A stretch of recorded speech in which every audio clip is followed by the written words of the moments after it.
Anna is shops all over New Zealand and Australia, and she's the creator of the Her Business Group and magazine. So please welcome Anna.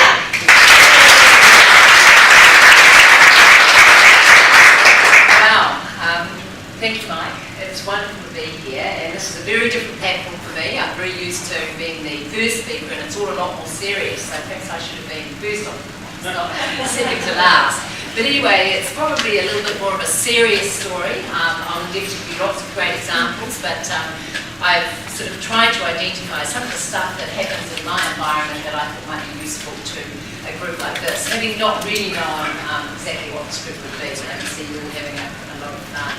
I'm going to start tonight by telling you a little story that happened 3 years into my business. I started this in 1992, and in 1995 I was called in by Kmart New Zealand. I was doing a lot of their generic manufacturing. In fact, I was up to $2 million per annum with their manufacturing. And I thought, hey, it wasn't unusual for me to be in their space, it wasn't unusual for me to be out in their offices. But this day it was the head of women's wear for Australasia that said, hey Anna, I'd like to catch up with you for a cup of coffee, can you call in anytime today? So I did. In those days I used to drive with a Mitsubishi L300 van from Morrinsville to Auckland. I used to do all my business in town, pick up the press from the presser at Auckland, and then I'd head back down the track to Morrinsville where I lived and still do live today.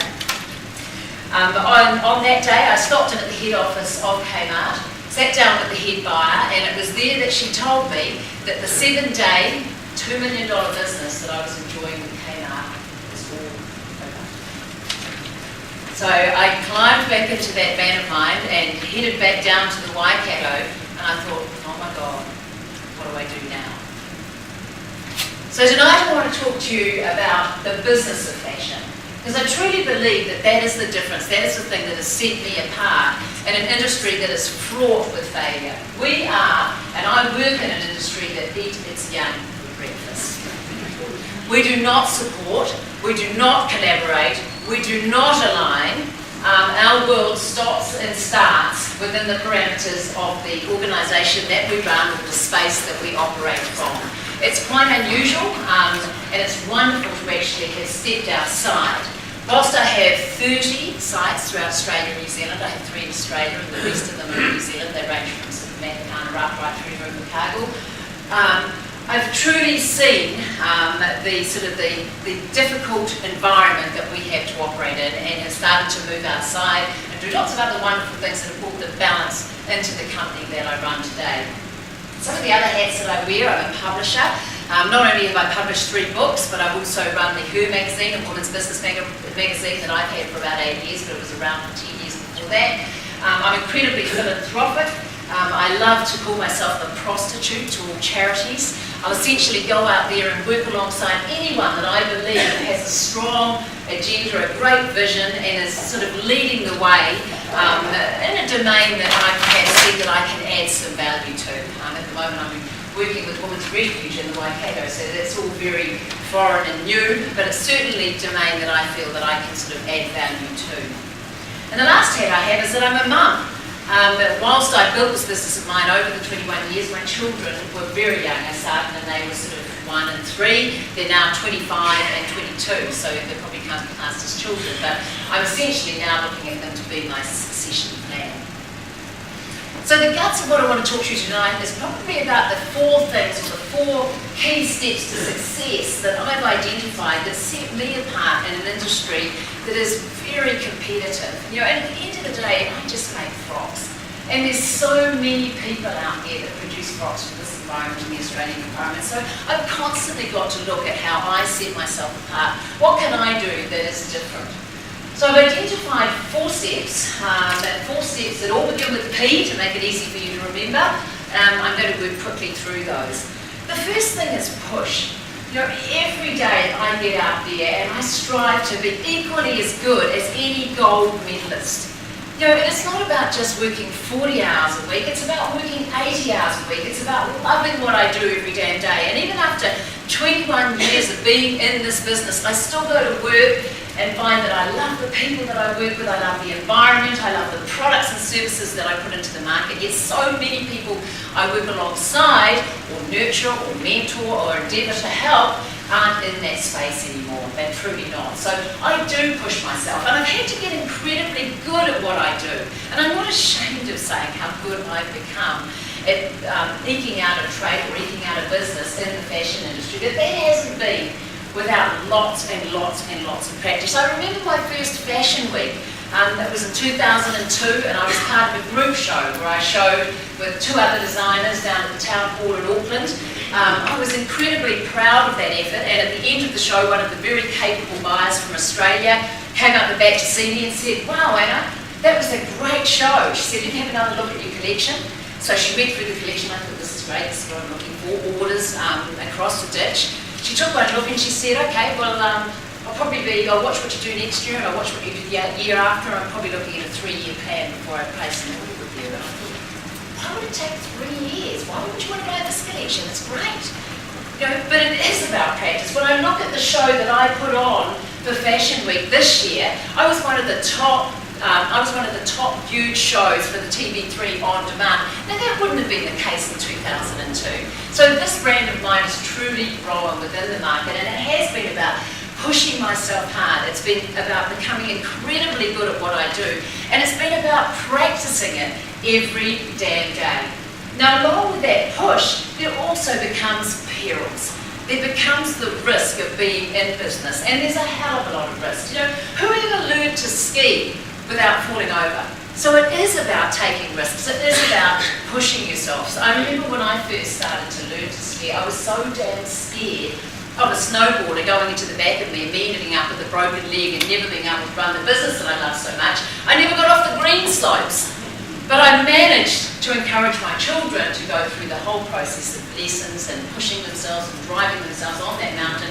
So they are now incredibly competent skiers and love being in that space. So I suppose all of my time freaking out on that mountain was simply about throwing those guys. And for me, failure is something that I'm not afraid of. There is no stigma in failing. For me, it is simply the pathway that I need to actually achieve the successes. So it is about failing hard, it is about failing often, it is about being okay with the tough stuff in business.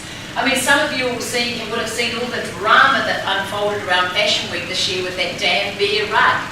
I mean, I had a photograph taken that I submitted to the Herald of me sitting on a taxidermy bear rug that had been killed sustainably by the Canadian government. But that did not matter to some of the animal activist groups that are out there. And I came under massive attack, I really did. And that was incredibly frightening. I've not seen the power of the digital platforms to attack in the way that they did. And it wasn't so much about me that I was worried, it was about my children, it was about my properties, it was about those people that were working in my retail environments because the attack was so incredibly vehement. And so many people say to me, how the hell did you cope with that? And you do develop an incredibly thick skin. You do develop an ability to manage the challenges as they come along. You do develop an ability to look at them for what they are, say very little or say exactly what you want to say and move on. And move on. So you never hang around to dwell in that difficult stuff because honestly, if it doesn't make you stronger, it's simply going to kill you. It really does. And I really saw that with that rug this year. And tough conversations leads me to the next P, which is people. For me, my management of people, I work with 120 women that run my retail environment and work at my head office. That's 120 agendas, hidden agendas, that I have to work with every damn day. I've learned how not only to have the tough conversations, but also how to think in a very black and white way. I often talk to people around that I have taught myself to think like a man. Often people will say, "No, Anna, men only think about 3 things." Well, they think about yours, this school, as well. But the reality for me is I've learned to think in that very black and white way. So when I'm dealing with challenge within my business, it's incredibly empowering and enabling for me to be able to take a woman through the steps that need to happen to actually get them to continue to achieve the outcomes that I need within my business without getting wrapped up in all the emotional bullshit that can go on when you've got a group of women endeavouring to deal with a challenge, because they will analyse it to death and it can take days and days to get some sort of resolution. The other thing I have done with people in my environment, because I am so dependent on these great girls, is that I've created platforms of entrepreneurship Entrepreneur being those people that want to bring their dream and vision to life from within inside my platform. Our top earning girl who works in a South Island store is now earning over 100K. Now that's unheard of in retail. You know, she's only got 2 other girls that work alongside her. So for me, I look for these great girls that fit our brand story and are really wanting to actually create success within my environment. It's not just about a retail job anymore. And a lot of those girls have been in our environment for up to 4, 5, 6, 7, 8 years. And that is unheard of in retail, especially given that my stores are remotely located. I'm not there to spend the time, chew the fat, and keep empowering and working with them every damn day. So they've got to motivate themselves on a daily basis, and that comes from creating these wonderful platforms for them. And those platforms take me to my last P, which is pain. You know, success is truly about taking away people's pain. And when I look at what's happening out there from a digital point of view, it is incredibly scary for retail, it really is, because retail haven't acknowledged the pace at which the digital platform are actually, they've not acknowledged the pace at which digital platforms are moving forward at. And that will be at their peril. It is at their peril. That old traditional model of retail is dying. It's absolutely dead. You know, no woman wants to go into that single cell, 60 square metre retail store where you've got that disinterested girl that's sort of behind the counter, probably texting. She's 15, 16, 17, 18, depending on where the minimum wage rates sit. And from the point of view of being connected or having connections with the customer, there's just no fit. It's all about the cheapest possible person being in that retail environment to keep the doors open for the day. For us, it was a very different model. It was about these girls that were a total fit with the brand, and it was also about providing platforms of success for them.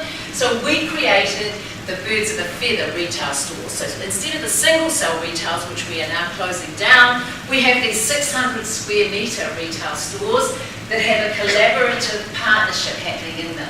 There may be beauty, there may be flowers, there may be a cafe. There'll be all these wonderful things that are all about engaging and inspiring women and getting them back into retail again, because after all, they can just shop on the internet 24/7. So we've got to give them a reason to come back into our space. So the Birds of a Feather store not only drives our brand and drives the brand speak that I want to have, it's also got women back in and shopping again. Now the turnovers are 4 times what I can achieve in those small retail stores. So it's been incredibly smart to set those up.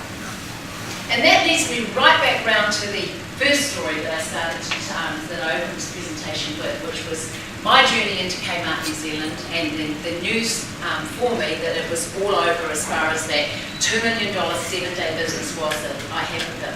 You know, as I headed home that night and thought about, you know, what the hell I was going to do, because I had a large team that was employed on the dairy farm that we started operating from 10 minutes outside of Morrinsville, I absolutely knew that this would be the last time that I would let my environment drive me to change. I would always be, from then on, about acting to change my environment. So overnight, I set up the Annah Stretton retail brand, or it was Annah S retail brand in those days. It's sort of the metamorphosis into the Annah Stretton retail brand. But the Annah S retail brand, and I went out there and I began to control my own destiny. It wasn't about letting others decide whether I would rise or fall. It was about me. It was, if it had to be, it was up to me. It was about me getting out there. It was about me starting to retail. So I started to retail, setting up small retail sites throughout the rural towns of New Zealand, because I knew it wouldn't be difficult to be the best in those towns because they were littered with hobbyists in retail.